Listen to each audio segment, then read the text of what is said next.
Hey everyone, welcome back to Wordzilla. Today, I've got a super useful video for you.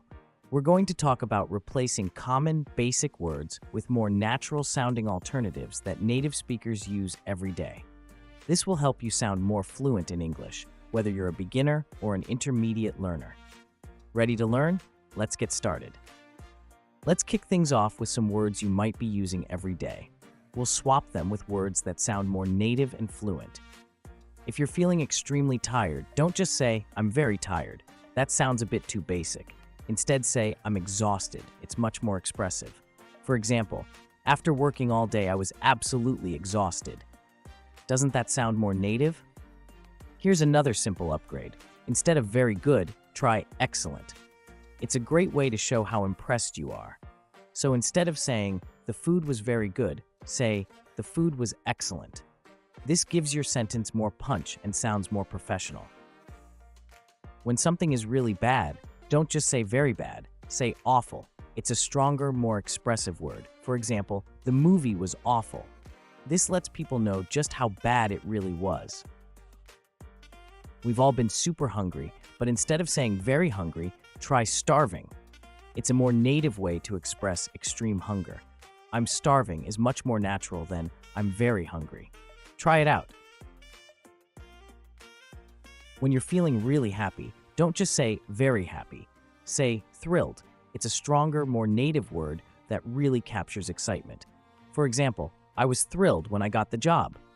Doesn't that sound better?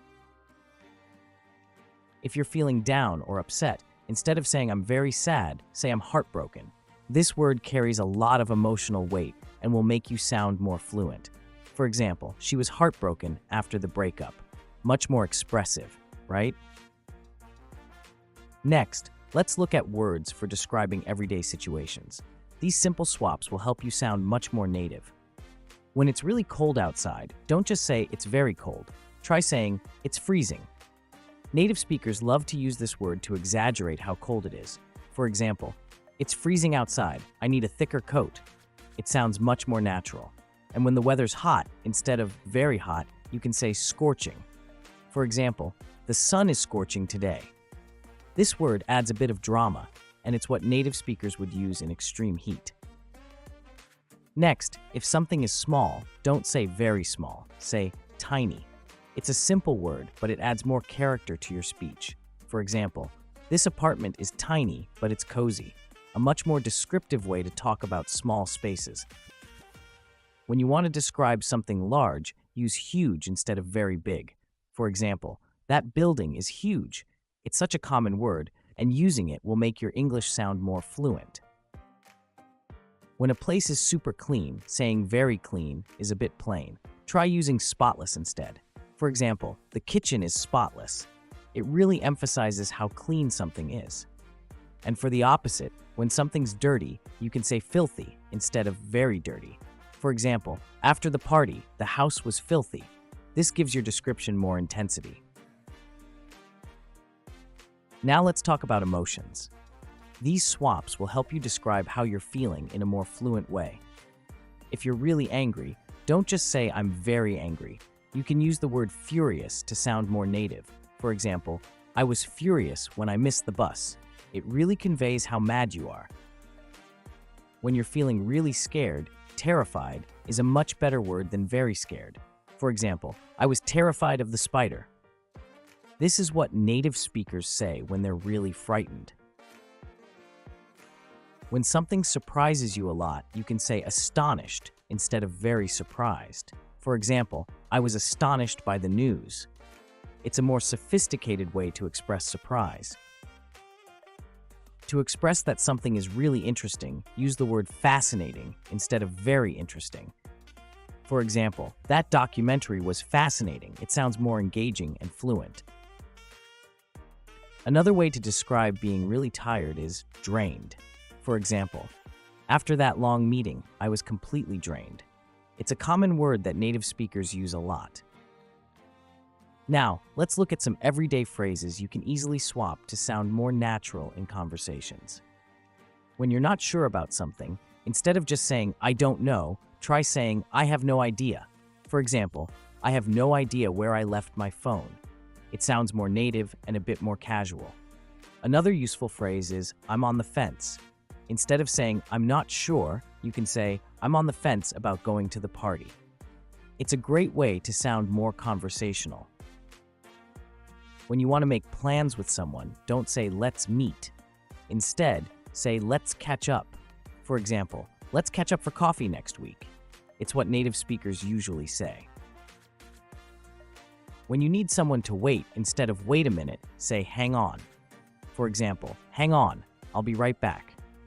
It's a shorter and more casual way to ask someone to wait. Instead of saying no problem when someone thanks you, try saying no worries. For example, thanks for helping. No worries. It's a super common phrase among native speakers. When you've got a lot going on, instead of very busy, you can say swamped. For example, I'm swamped with work today. It's a common way to express that you're overloaded with things to do. Now let's look at how to describe things in a more native-sounding way. Instead of very expensive, say pricey. For example, that restaurant is a little pricey, but the food is amazing. It's a more native way to talk about cost. On the other hand, instead of saying very cheap, use affordable. For example, I found an affordable hotel near the city center. It sounds more polite and natural. When something is weak, you can use the word feeble. For example, his excuse was feeble. It adds more depth to your description. For something that's strong, use powerful. For example, she has a powerful voice. It sounds more impressive than just very strong.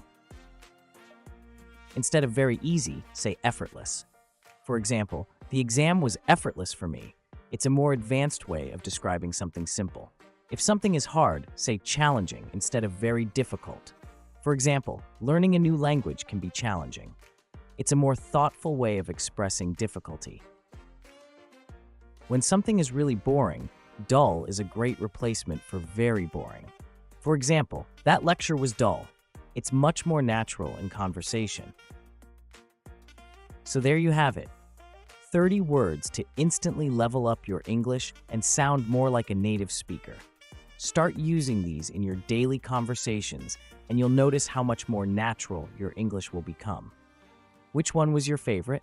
Let me know in the comments below. And don't forget to like, share, and subscribe to Wordzilla for more tips on improving your English fluency. See you next time.